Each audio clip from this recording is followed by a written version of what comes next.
가정폭력 예방교육.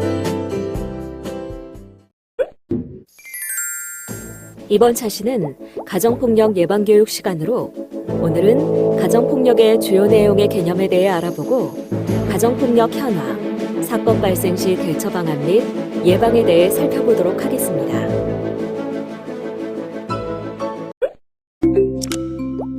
이번 시간에 학습할 내용에 대한 학습 목표를 알아보겠습니다. 오늘 학습을 마치고 나면 여러분들은 가정폭력의 개념에 대해 설명할 수 있으며 가정폭력 현황과 사건 발생 시 대처 방안 및 예방에 대해 설명할 수 있습니다. 그럼 지금부터 본격적인 학습을 시작해 보도록 하겠습니다.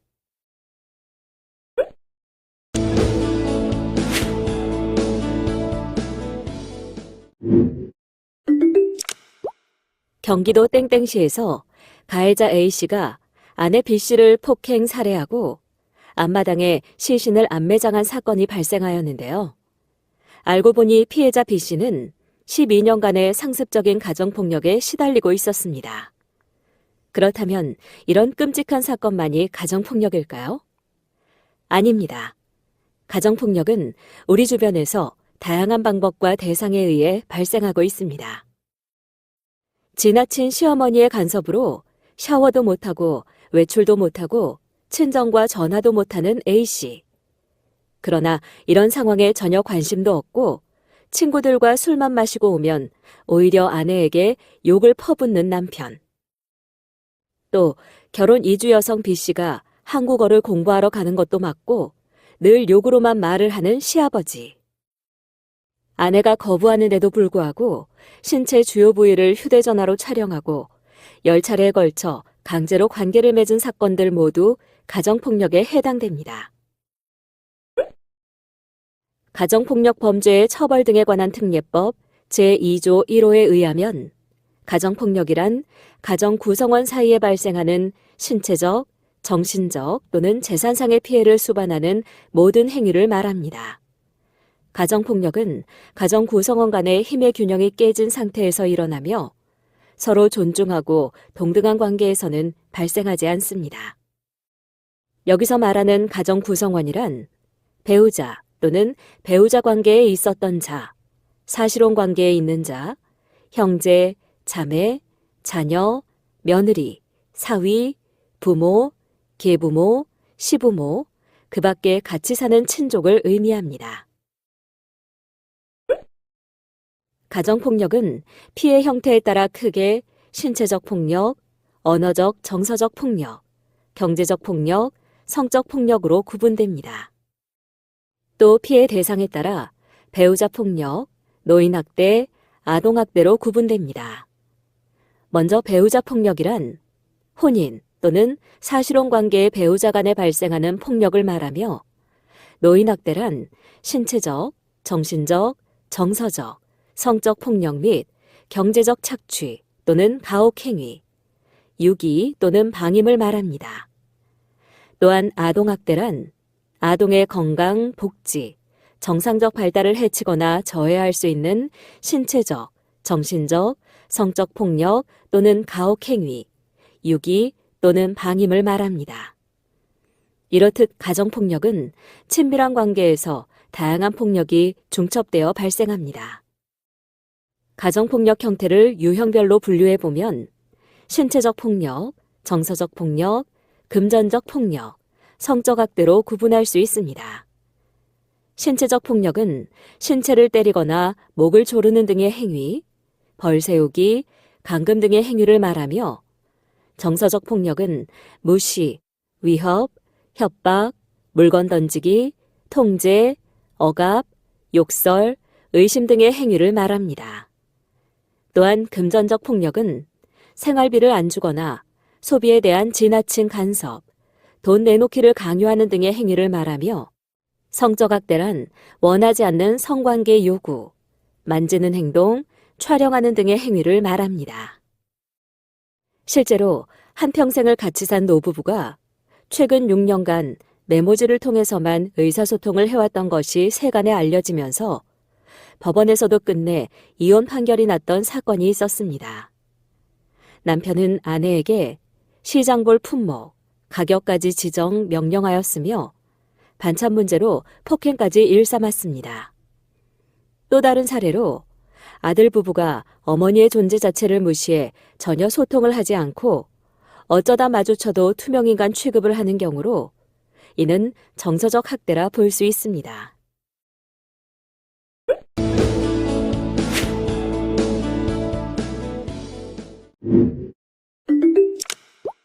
이번에는 가정폭력 현황에 대해 살펴보겠습니다. 여성가족부의 2016년 가정폭력 실태조사에 따르면 자녀폭력이 27.60%로 가장 높았으며 부부폭력 중 여성 피해율 12.10%, 남성 피해율 8.60%, 노인학대 7.30% 순으로 나타났습니다. 그렇다면 가정폭력을 신고하지 않는 이유는 무엇일까요? 조사 결과 본인 가정의 부부폭력을 신고하지 않은 이유로 가족이라서라는 응답이 49.7%로 가장 높았고 이웃집 부부폭력을 신고하지 않은 이유로는 남의 일이라서라는 응답이 51.9%로 가장 높게 나타났습니다. 그러나 주위 사람들이 가정폭력에 대해 관심을 더 갖는다면 피해자를 구할 수 있습니다. 인천에서는 2015년 12월 아버지와 그의 동거녀로부터 심한 학대를 당하며 3년 넘게 집에 감금된 채 생활하던 11살 소녀가 맨발로 탈출하였고 동네 슈퍼마켓 주인의 신고로 구조된 바 있습니다. 이렇듯 이웃의 일이라 하더라도 신고를 통해 적극적으로 대처하는 자세가 필요합니다. 가정폭력은 가해자가 힘으로 타인의 행동을 통제하려는 목적으로 정서적 학대, 강압과 협박, 고립, 사건 축소, 부정, 비난, 자녀 이용, 경제적 학대, 위협, 특권 등 다양한 유형으로 발생합니다. 친밀한 관계에서의 폭력 또는 젠더화된 폭력은 자기 결정권과 자율성을 통제함으로써 인간의 존엄을 파괴하는 행위라 할 수 있습니다. 가정폭력은 사적인 공간에서 발생하기 때문에 은폐되기 쉽고 한 번으로 절대 그치지 않고 반복될 확률이 높습니다. 또한 배우자 폭력, 아동학대, 노인학대 등 여러 형태의 폭력이 중첩되어 발생하기도 합니다. 가정폭력이 지속되는 이유는 지속적, 일상적, 반복적 특성으로 인해 피해자가 스스로 깨닫고 벗어나려는 행동을 개시하기 어렵기 때문입니다. 실제로 자신이 낳은 자식들만 데리고 여행을 가면서 의붓 딸에겐 집안일을 시키고 CCTV를 통해 감시한 계모, 자녀의 틱 장애 치료를 거부하고 공부만 강요한 부모의 사례 또한 가정폭력이라 할 수 있습니다. 또 경마에 빠진 남성이 자신의 자녀들을 가둬놓고 때리며 억지로 기도시켜 우승말을 마치라고 하는 등 학대한 혐의로 입건되기도 하였으며 이유 없이 자녀들을 학교에 보내지 않은 부모가 교육적 방임으로 입건된 사례도 발생하였습니다. 이렇듯 아동 청소년기의 부정적 경험들은 정신적 외상을 초래할 만큼 충격적인 경험을 의미하며 이는 성인기까지도 영향을 미치게 됩니다. 한국청소년정책연구원에서 실시한 가정폭력, 성폭력과 성매매 관련성의 현장 체감도 조사 결과 가정폭력과 성폭력 피해 경험이 아동, 청소년의 성매매와 깊은 관련이 있다는데 현장 활동가의 약 67%가 동의하고 있음을 알 수 있습니다.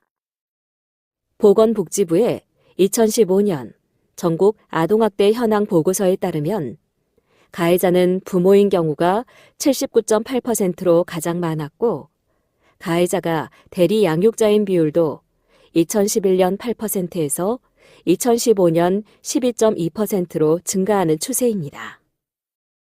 가해자는 남성이 57.8%, 여성이 42.4%로 나타났으며 연령대로는 30에서 40대가 70% 이상을 차지했습니다.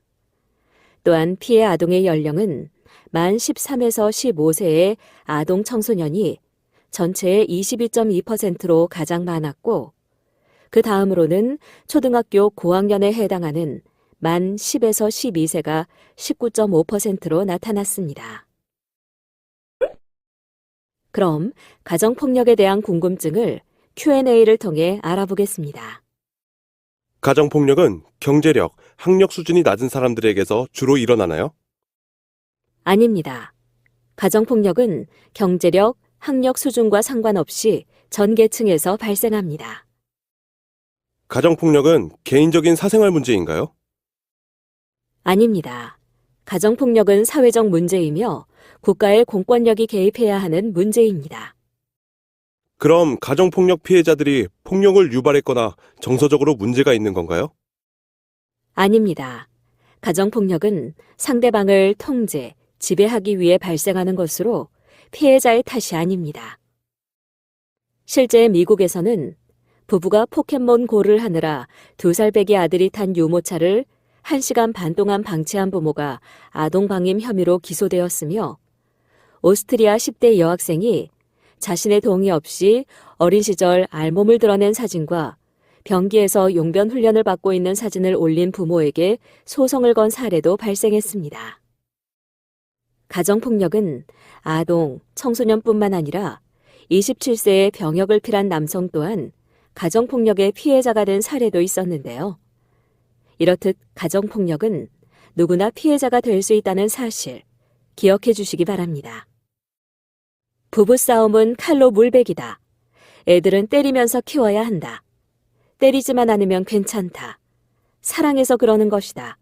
술 먹고 그럴 수도 있지.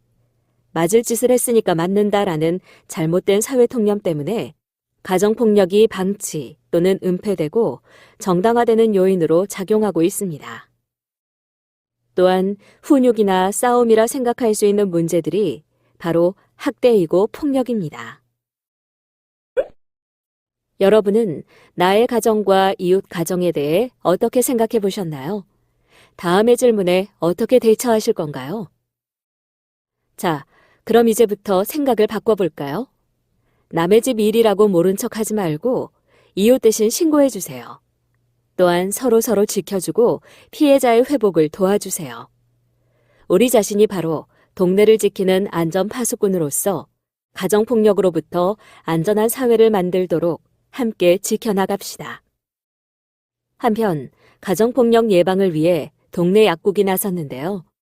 은평구 약사회와 한국 여성의 전화가 공동으로 제작한 가정폭력 예방 약봉투는 은평구 관내 약국 및 서울시 약사회, 타 지역구 약국으로 배포하였습니다. 이 봉투에는 옆집의 고성에 이웃이 대처할 수 있는 방법들과 가정폭력 상황에 놓인 이웃들이 도움받을 수 있는 방법들이 구체적으로 담겨져 있습니다. 가정폭력에 대해 생각해 볼 수 있는 사항을 Q&A를 통해 알아보겠습니다. 옆집 A씨의 남편 B씨는 평소 A씨를 때리고 무시하는 편입니다. 오늘도 A씨를 때리는 소리가 들린다면 어떻게 해야 할까요? 신고를 한 후 A씨의 집에 별일이 없는지 물어봐야 합니다. 동네의 8살 A군이 학교 갈 시간인데도 혼자 동네를 돌아다니며 배고픈 기색이라면 어떻게 해야 할까요? 아이에게 학교에 가지 않은 이유를 묻고 도움을 줄 수 있는 방법을 찾아봐야 합니다. 결혼 이주 여성 A씨가 맨발로 나와 울고 있는 것을 발견. A씨의 한국어가 서툴러 소통이 잘 되지 않는다면 어떻게 해야 하나요? 1577-1366에 전화를 걸어 상담할 수 있도록 도와주세요. 이주 여성 긴급 전화 1577-1366 센터는 이주 여성들이 폭력과 위기 상황에 당했을 때 자신의 언어로 신고하여 도움을 요청하므로 인권 보호를 받을 수 있도록 상담하는 곳입니다.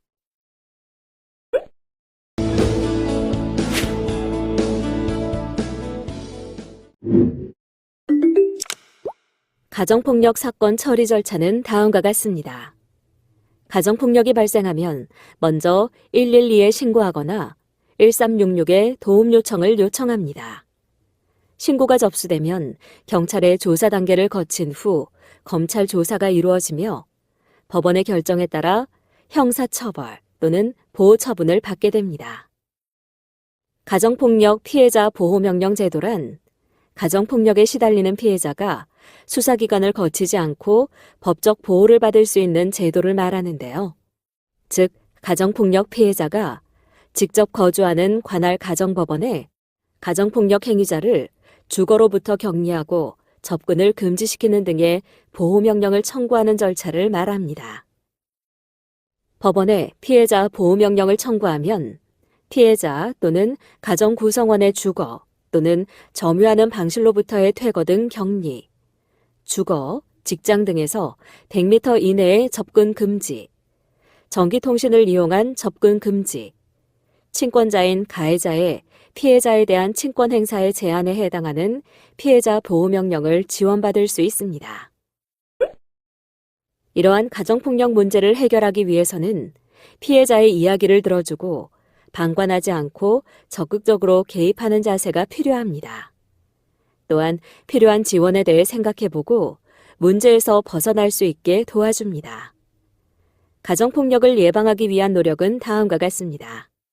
상대방을 소유하거나 통제해서는 안 되며 평등한 관계인식을 위해 노력해야 합니다. 또한 존중의 언어를 사용하고 평등한 가정 분위기를 만들도록 노력합니다. 그리고 성 역할 고정관념을 버리고 구성원 간 서로 소통하는 자세가 필요합니다. 아울러 양육자는 자녀의 보호자로서 올바르게 양육하며 가정의 조력자로서 구성원 의견에 경청하도록 합니다. 또한 가정 구성원으로서 존중하고 배려하는 자세로 가족 구성원 간 서로 존중하는 분위기를 형성하도록 합니다. 그럼 가정폭력이 발생 시 어디로 신고해야 할까요? 가정폭력이 발생한 경우 즉시 112로 신고하시면 응급조치 및 임시조치, 피해 아동 보호명령, 법정 후견인 제도를 지원받을 수 있습니다.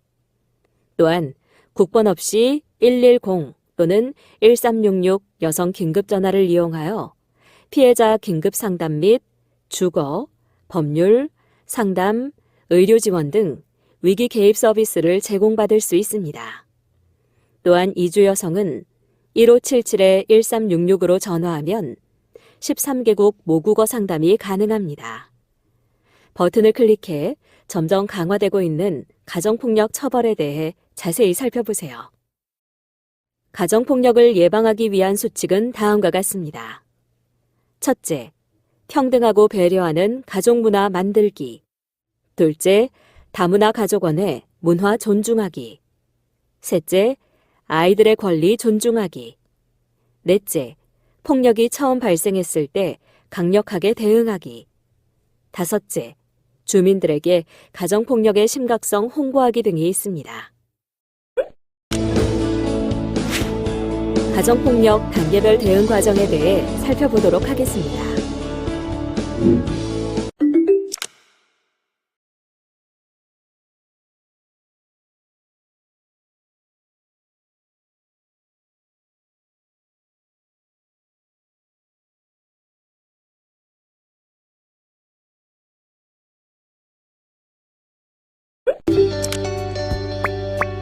다음의 질문에 대한 각자의 의견을 입력하고 저장하기 버튼을 클릭하세요. 전문가 의견 보기를 클릭하면 전문가의 의견을 살펴보실 수 있습니다. 이번 시간의 학습 목표를 잘 성취하였는지 퀴즈를 통해 확인해 보도록 하겠습니다. 지금까지 배운 내용을 떠올리며 천천히 읽어보시기 바랍니다. 내용을 출력하여 필요할 경우 한 번 더 살펴보면 더 많은 도움이 될 수 있습니다. 이번 시간에는 가정폭력 예방교육에 대해 살펴보셨습니다. 수고하셨습니다.